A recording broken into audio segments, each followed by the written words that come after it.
Hello guys, आप सभी का बहुत बहुत स्वागत है आज के इस नए वीडियो में, जिसके अंदर हम देखने वाले हैं वेरिएबल्स और डेटा टाइप्स के इंपॉर्टेंट कॉन्सेप्ट को। साथ ही साथ ये हमारा डे नंबर 4 है सी प्लस प्लस सीखने का। ये वीडियो थोड़ी लंबी हो सकती है, लेकिन काफ़ी ज़्यादा इंटरेस्टिंग और इन्फॉर्मेटिव रहेगी। तो बिना किसी देरी के चलिए इस वीडियो को शुरू करते हैं। इस वीडियो को शुरू करने से पहले मैं आप सभी से बोलना चाहूँगा कि क्या आपको वेरिएबल्स का मतलब पता है। हम सभी ने इंग्लिश टर्म्स में वेरिएबल का मतलब सुना होगा या समझा होगा कि कोई भी ऐसी चीज़ जो टाइम के साथ चेंज होती है, हम उसको वेरिएबल बोलते हैं। आपके दोस्त के नंबर शायद कम आए हों आपसे पिछले सेमेस्टर, लेकिन क्या पता वो इस सेमेस्टर आपसे ज़्यादा ले आए, या आप उससे कम लाए हो और वो आपसे ज़्यादा ले आए। ऐसे चलता रहता है। ये एक मार्क्स क्या है आपके? मार्क्स वेरिएबल है, फिक्स नहीं है। समय के साथ अगर आप अच्छे से पढ़ें तो वो बदल सकते हैं। वैसे ही हमारे यहाँ पे सी प्लस प्लस के अंदर वेरिएबल का भी कुछ ऐसा ही फंडा है। वेरिएबल मैं आपको सिंपल लैंग्वेज में बताऊं, एक ऐसी चीज़ जो टाइम के साथ चेंज होती है या फिर जिसको हम चेंज कर सकते हैं, उसको हम वेरिएबल बोलते हैं। सपोज कीजिए यहाँ पे एक डब्बा है। इस डब्बे के अंदर मैंने आज 10 स्टोर कराया है। इस डब्बे का नाम मैं डब्बा ही रख देता हूँ। और इस डब्बे के अंदर मैंने अभी 10 स्टोर करा रखा है। मेरा मन किया किसी दिन तो मैं इसको 10 को बाहर निकालूंगा और इसके अंदर 5 डाल दूंगा। मैं इसको चेंज कर सकता हूँ। मेरा मन किया तो मैं इसको 10 रखूंगा, मेरा मन किया तो मैं इसको 5 रखूंगा। चलिए सिंपल से एग्जांपल के साथ लेते हैं। आपके और आपके दोस्त के मार्क्स कंपेयर करते हैं मैथ्स में। मैथ्स एच एच मतलब मेरा नाम हर्षवर्धन और आपके दोस्त का नाम लेट सपोज अमन रख देते हैं। अमन के मैथ्स में 100 में से आए 99 और एच के आए 50। एच थोड़ा पढ़ता नहीं है।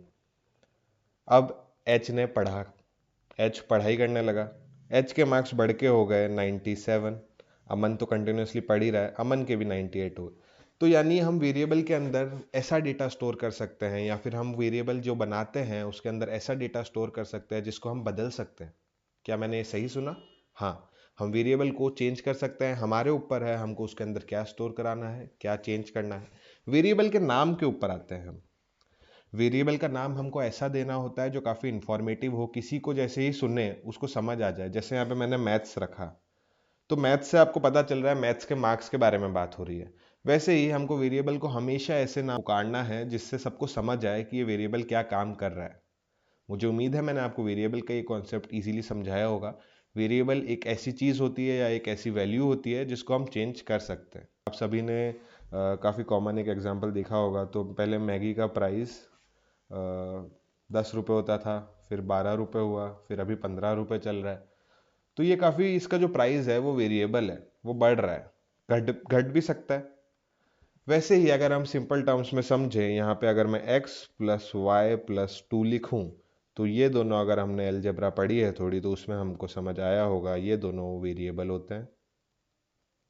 और ये जो हमारे जनाब 2 बचे हैं, ये हमारा कांस्टेंट होता है, या फिर हम और इसको बोले तो ये एक लिटरल होता है।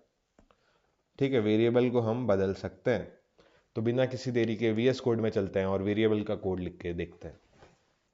मैंने अपना वीएस कोड ओपन कर लिया है और इसके अंदर एक फाइल बना दी है वेरिएबल्स और डेटा टाइप्स के नाम से। इसके अंदर मैं जल्दी से जल्दी यहाँ पे अपना बॉयलर प्लेट कोड लिख देता हूँ यूजिंग नेम स्पेस std। मुझे अभी तक उम्मीद है आपको ये समझ आ चुका होगा कि हम यहाँ पे ये क्यों लिख रहे हैं। अगर आपको नहीं आ रहा है तो आप मेरी पुरानी वीडियो चेकआउट कर सकते हैं। यहाँ पे मैंने मेरा बॉयलर प्लेट कोड लिख दिया है।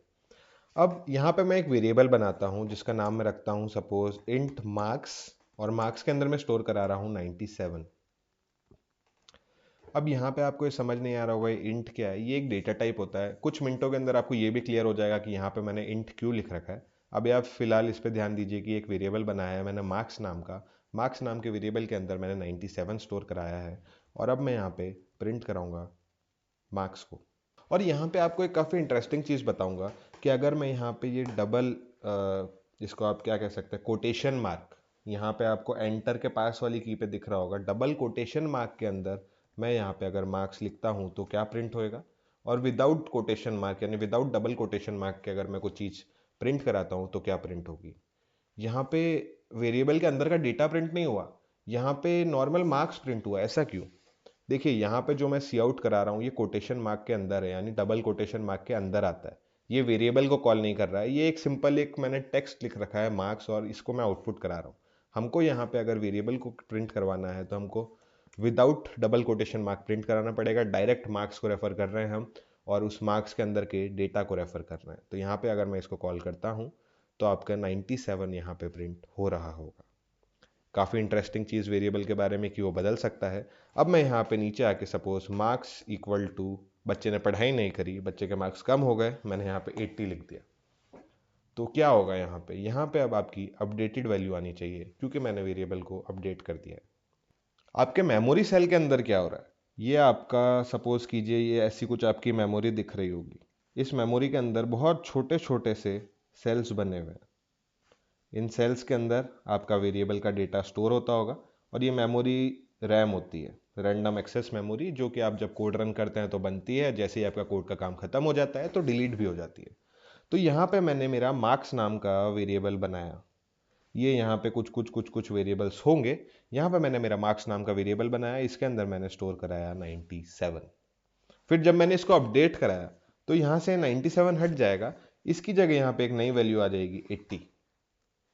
इसी के साथ यहाँ पे मेमोरी के अंदर ये आपका अपडेट होता रहेगा। इसका भी कुछ एड्रेस होता है 0xFF87, ऐसे ऐसे करके सबके कुछ ना कुछ एड्रेस होंगे। आपके मेमोरी के अंदर ये डेटा ऐसे स्टोर होता है।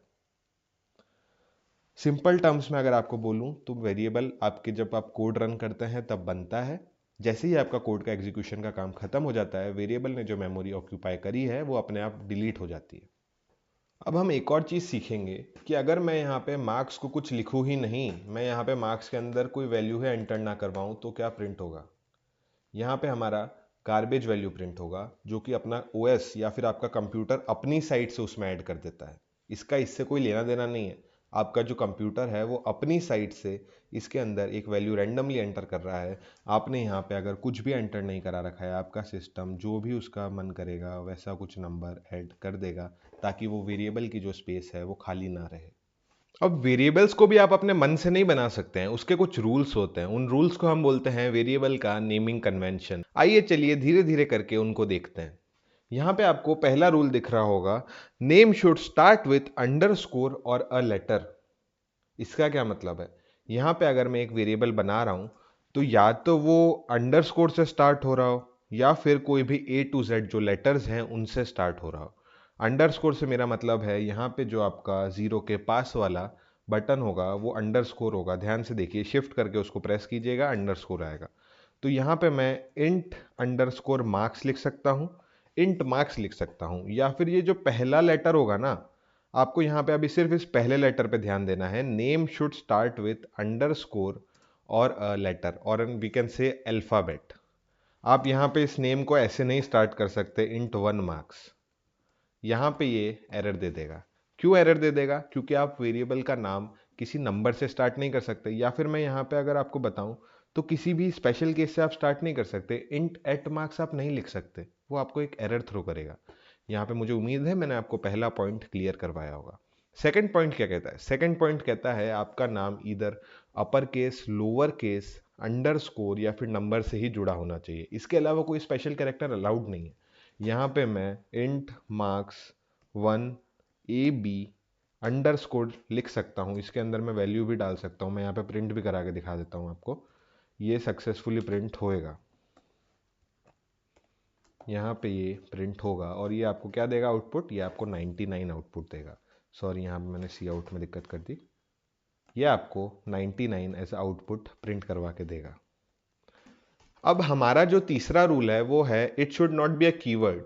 कीवर्ड क्या होता है, वो कुछ स्पेसिफिक वर्ड्स होते हैं जिनको हम यूज़ नहीं कर सकते। यहाँ पे अगर सिंपल टर्म्स में अगर आपको बताऊँ मैं, यहाँ पे आपको बहुत सारे कुछ रिजर्व्ड कीवर्ड्स दिखेंगे, आप ये यूज़ नहीं कर सकते हैं, आपको इनको अवॉइड करना है।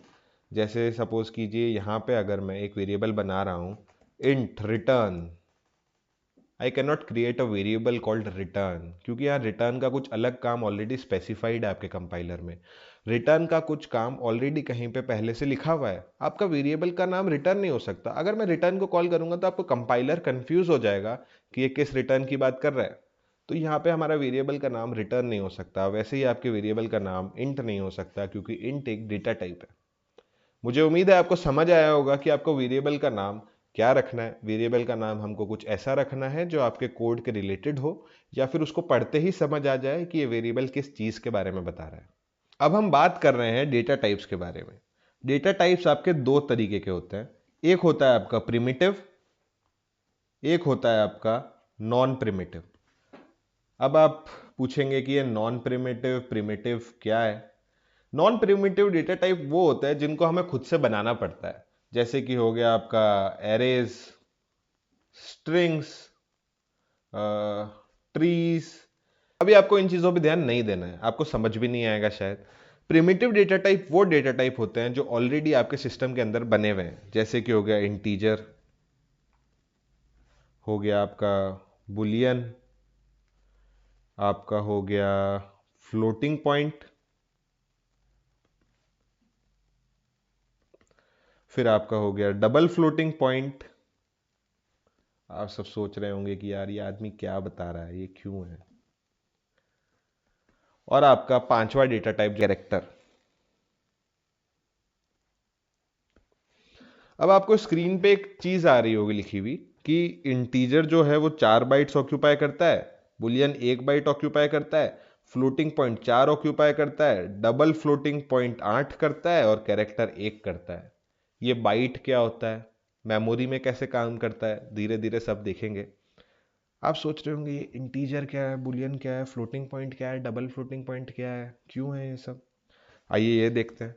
मैंने यहाँ पे जब वेरिएबल बनाया था इंट a इक्वल टू 5 के नाम से, तो ये तो आपका हो गया डेटा टाइप कि आपका डेटा क्या है, आपका डेटा पॉइंट में है या फिर आपका जस्ट नॉर्मल है, नंबर है, या फिर आपका एक बाइनरी नंबर है, क्या है आपका डेटा टाइप। ये आपका वेरिएबल का नेम हो गया और ये उसकी वैल्यू हो गई। ये दोनों तो हमने समझ लिया। अब हम बात कर रहे हैं डेटा टाइप के बारे में। डेटा टाइप आपके नंबर या आपका जो वेरिएबल होता है उसका टाइप बताता है। देखिए, अगर मेरा नंबर जस्ट ऑर्डिनरी 8 है तो मैं इसको प्लेस करूंगा इंटीजर टाइप में। अगर आपका नंबर 8.5 है, मैं इसको प्लेस करूंगा फ्लोट में। अगर आपका डेटा टाइप एक कैरेक्टर है, जैसे कि हो गया ए, तो इसको मैं प्लेस करूंगा कैरेक्टर में। अगर आपका डेटा टाइप 0 या 1 में से कुछ है, या फिर हम कह सकते हैं ट्रू या फॉल्स में से कुछ है, तो इसको मैं प्लेस करूंगा बुलियन में। मुझे उम्मीद है आपको समझ आ रहा होगा। इतना ही आपको नीडेड है। अब फ्लोटिंग पॉइंट और डबल फ्लोटिंग पॉइंट क्या है, इसके ऊपर डिस्कशन कर लेते हैं। फ्लोटिंग पॉइंट क्या होता है, मैं यहाँ पे 8.5 6 7 8 9 10 ऐसे कुछ स्टोर करा देता हूँ। 3 और 3 7 हो गया है ये। फ्लोटिंग पॉइंट का यानी जो सिंगल एफ होता है, इसका प्रिसीजन वैल्यू होता है अप टू 7 डेसिमल प्लेसेस। आप पॉइंट के बाद, याद रखिए इस बात को, पॉइंट के बाद 7 डिजिट तक स्टोर करा सकते हैं। पर मेरे को 7 से ज़्यादा स्टोर करानी हुई तो क्या होगा, तो मैं यूज़ करूँगा डबल फ्लोटिंग पॉइंट का। ये हो जाएगा 8.5 6 7 8 9 10 11 12 13 इसकी कोई लिमिट नहीं है क्या। इसकी लिमिट है, इसकी भी लिमिट है 15। पॉइंट के बाद 15 डेसिमल प्लेसेस तक आपका डबल स्टोर कर सकता है। अगर आप में से किसी ने पाइथन पढ़ रखी है तो आपको फील हो रहा होगा कि यार डेटा टाइप्स क्यों बना रहे हैं, पाइथन में तो यूज़ नहीं होते लेकिन सी प्लस प्लस में होते हैं, तो हम इसलिए सीख रहे हैं। और पाइथन एक ऐसी लैंग्वेज है जिसके अंदर आपको डेटा टाइप स्पेसिफाई नहीं करना पड़ता, लेकिन सी प्लस प्लस एक ऐसी लैंग्वेज है जिसके अंदर आपको डेटा टाइप भी स्पेसिफाई करना पड़ता है। और साथ ही साथ इसके अंदर ये लोअर केस और अपर केस अलग अलग तरीके से ट्रीट किए जाते हैं। केस सेंसिटिव लैंग्वेज है।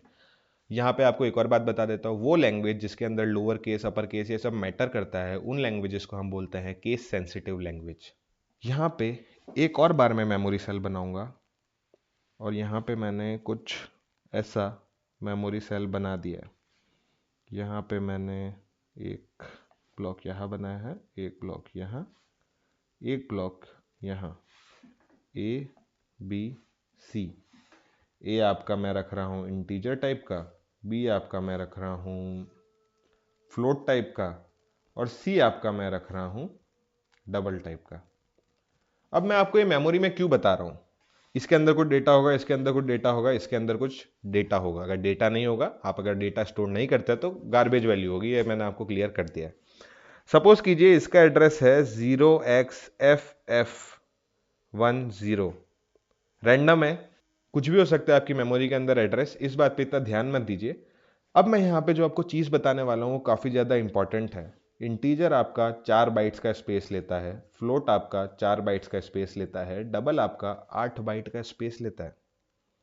ऐसा कुछ आपका एड्रेस दिखता होगा। और सिंप्लीफाई करने के लिए अगर मैं आपको बताऊं, इसकी लोकेशन नंबर है 4, यानी इसके घर का एड्रेस है 4। ए के घर पे आप नॉक करोगे, उससे पूछोगे भाई तेरा एड्रेस क्या है, वो बोलेगा 4।